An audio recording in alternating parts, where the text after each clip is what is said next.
Hey guys, welcome back to Wrestling News 365. Hope everyone is doing very well. As always, there is a ton of news stories to get into today.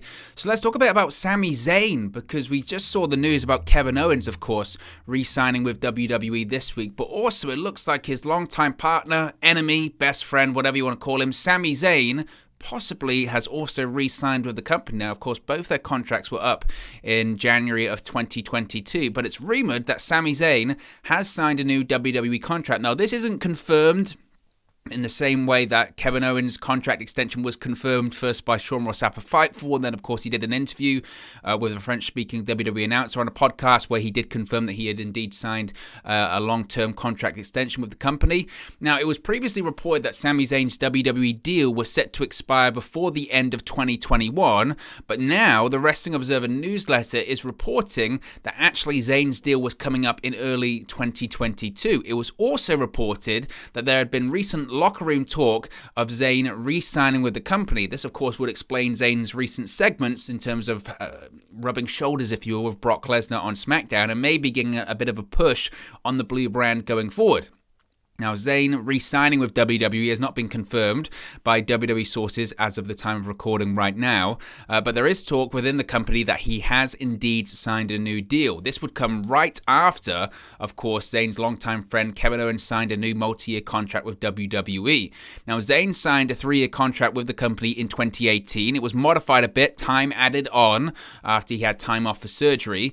But on a related note, as I mentioned, Zayn's been rubbing shoulders with the former Universal Champion Brock Lesnar on SmackDown, and it may be seen as an indication that he has re-signed with the company. It's interesting to note his segment of last Friday's opening segment on SmackDown with Zayn, his nurses, doctors, and Lesnar coming out and beating him up, all that kind of stuff, was the most viewed WWE YouTube segment of the past week with 2.2 million views. To compare, the next most viewed YouTube video from the past 7 days was the Raw segment with The Miz, Maurice, and Hall of Famer Edge, which had just 1.3 million views.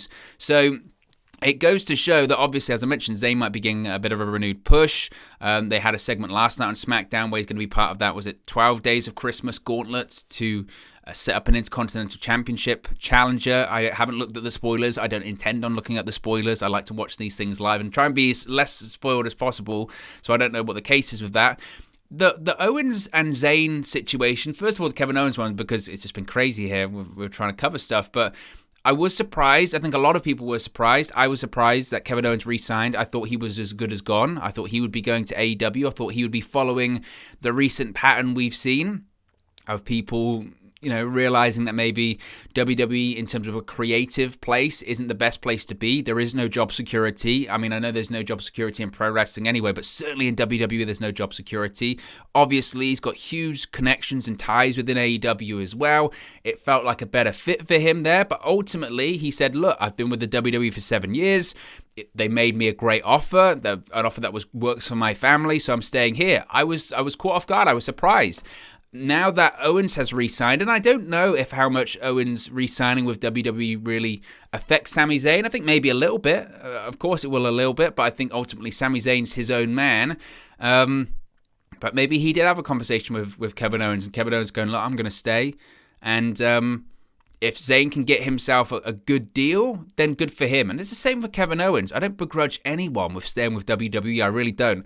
I would have had my own ways of doing it, but I'm not Kevin Owens. I'm not Sami Zayn. I'm not those people. And we don't really know the finer details of the contracts in terms of monetary value and downside guarantees and all that kind of stuff. We just don't know. So if they got a good deal, good for them. Good for them. And it's the same with Sami Zayn. I think Sami Zayn for the past, at least a couple of years. To be honest, ever since he really turned heel way back when, that was like, how many years ago now? Like 4 years ago, 2017, when he turned heel with Kevin Owens and the whole Shane McMahon feud. But certainly in the last 18 months, when he came back during the pandemic in the Thunderdome, he's just highly entertaining. He's over the top, and sometimes he can be annoying, but he's highly, highly, highly entertaining. Should he be used better? Absolutely. There's plenty of people on the WWE roster that should be used better. Ultimately, signing a contract with WWE, as I mentioned, there is no job security. WWE could decide in 3 months, 3 weeks, or 3 days' time that the contract is actually too high, budget cut. Sorry, Sammy, you've got to go. Sorry, Kevin, you've got to go. Anything's possible at this point when it comes to WWE. But I've enjoyed what Zayn's been doing on SmackDown with Brock. I enjoyed the Brock segment. I've been enjoying Brock a lot, and we'll touch on Brock in a second, but I've enjoyed what he's been doing a lot, and hopefully it does lead to something more. Is Sami Zayn ever going to be Universal Champion or WWE Champion? I don't know. I don't know if I can really see that. Would he have been AEW World Champion? Again, I don't know. I think he might have had a better chance of being AEW World Champion, but Universal Champion, WWE Champion, you never know, I suppose, but I'm not sure. But maybe he's accepted that as well. Maybe he's accepted his role. I don't know. But good for him. And hopefully it leads to something more for Sami Zayn going forward. But as I mentioned, my sort of willingness to believe in WWE has waned a lot, certainly over the last 12 months. Let's talk about SmackDown last night, and the final segment of SmackDown was excellent with Roman Reigns, Paul Heyman, and Brock Lesnar, because Paul Heyman has been fired as the special counsel to Universal Champion Roman Reigns. Now, last night's closing segment on SmackDown on Fox saw the Bloodline come to the ring after Reigns took last week off. The segment came right after, of course, the Usos lost to the New Day. He mentioned that he didn't like how the Usos lost, but they're blood. He then turned to Paul Heyman and pointed out that Heyman is not blood. And he says he knows that, he said to Heyman, you know that I can't have anyone disrespecting me. Because if you're disrespecting me, you're disrespecting the entire family. This then led to Reigns interrogating Paul Heyman, asking him if he can trust him, noting that he took a week off and didn't see what happened last week, but he knows everything that goes on and knows that Heyman seemed a bit shady to him last Friday. Reigns then asked Heyman if he knew that Brock Lesnar was returning at SummerSlam, if he knew that Lesnar was going to be at Madison Square Garden, if he knew that Lesnar's suspension was going to be lifted. Again, playing up this whole idea, are you the special counsel or are you an advocate? And this is exactly what Reigns asked him. He said, are you a special counsel or are you an advocate? Now, Heyman was brilliant. As he's been in this entire Reigns and Lesnar feud, he was brilliant, and he played up that he was worried, and he played up that, you know, he was conflicted and all this kind of stuff. So Heyman took his time. But just before he said anything, Reigns cut in. He interrupted. And he said, why are you protecting Brock Lesnar from Roman Reigns? And Heyman said, no. I'm not protecting Brock Lesnar from Roman Reigns. I'm protecting Roman Reigns from Brock Lesnar. Now, the Usos and the crowd went wild over Heyman's response. Reigns then hugged Heyman and said he loved him. Heyman was, inconsolable. He was crying. He was saying, I love you, my tribal chief. I love you. Reigns thanked him for his honesty, and as soon as he went in for the hug, you knew you were going to get the Godfather kind of situation. In terms of, it's like the kiss of death in the Mafia, isn't it? It's the hug, and we knew what was coming next. So he said, I thank you for your honesty and 40 years of service to my family. Heyman thanked him as well, but then Reigns announced that Heyman was fired. Reigns then proceeded to flatten Heyman with a Superman punch for another big pop. And, in fairness, again, they were in Chicago last night for SmackDown, and the crowd were all over this segment. They loved it because it was a great segment. Heyman, his head was about to be smashed by Roman Reigns. You can see right there with the two steel chairs. He was going to do a concerto, but out came Brock Lesnar to interrupt. Lesnar took out the Usos at ringside. He then got into the ring and hit Roman Reigns with two F5s as the show went off the air. So again, excellent segment. Really enjoyed the segment. I think it made up for a SmackDown that at times was really poor at times. They had a decent opening match, tag team match, Charlotte Flair and Shotzi versus Sasha Banks and Toni Storm. That was fine. The match between the Usos and the New Day was fine. We've seen it a million times. Doesn't necessarily mean it's bad, but we've seen it a million times, and they're doing it for the titles at day one. So why are they doing it on free television? I don't know. But the rest of the show at times was horrific. It was so poor. Was it saved by the closing segment? Ultimately, that's all people are talking about, and that's all really that matters on this show. But again, it's the Roman Reigns show, and now the Roman Reigns and Brock Lesnar show, because nothing else on that show is really worth watching at all. But in terms of this segment, yeah, it was excellent. Heyman was excellent. Reigns was excellent. I love babyface Brock. I think Brock Lesnar has been rejuvenated. I didn't even know if it was really possible to rejuvenate Brock. My concern of Brock coming back was that is Brock versus Roman. We've seen it a million times. Is it going to be the same? But because Reigns is the heel, Brock is the babyface. And he's not just... it's different as well, because it's not just Brock Lesnar being a babyface, it's Brock Lesnar just being himself.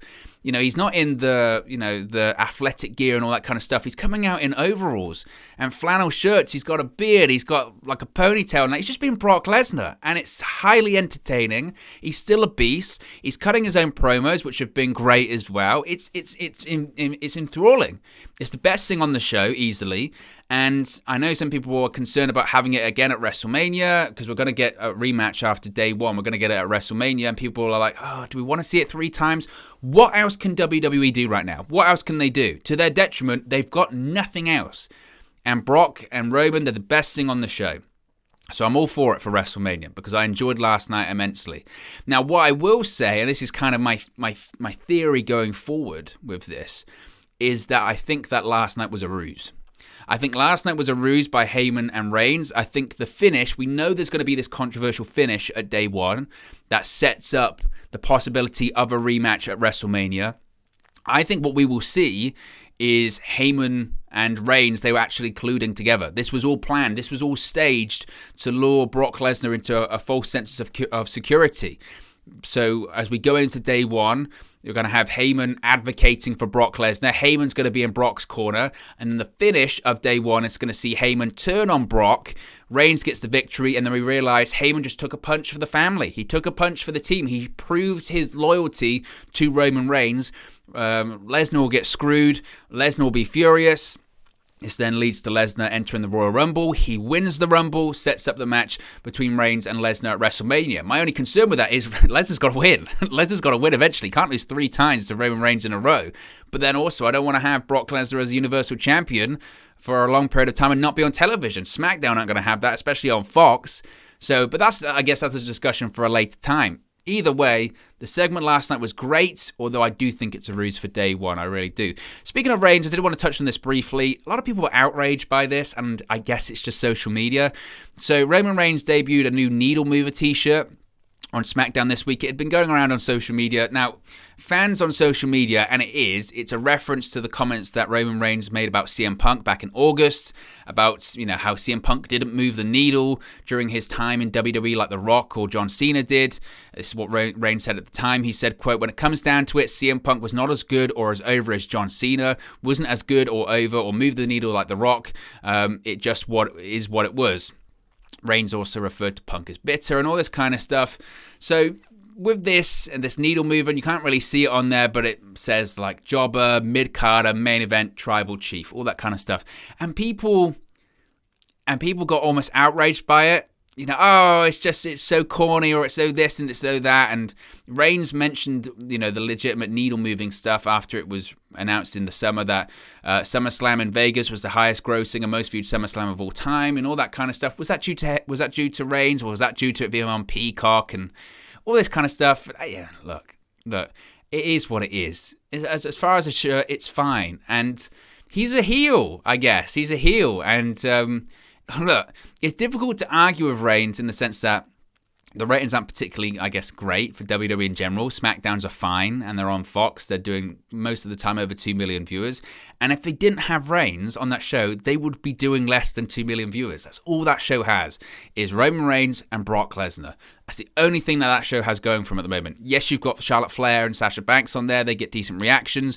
But in terms of legit megastars right now and having compelling television, it's Roman Reigns and it's Brock Lesnar. That's all that show has. I don't have an issue with that. And people getting outraged by a t-shirt, it's like, man, find other things to be outraged about. Such as this match announced for day one, Drew McIntyre versus Madcap Moss.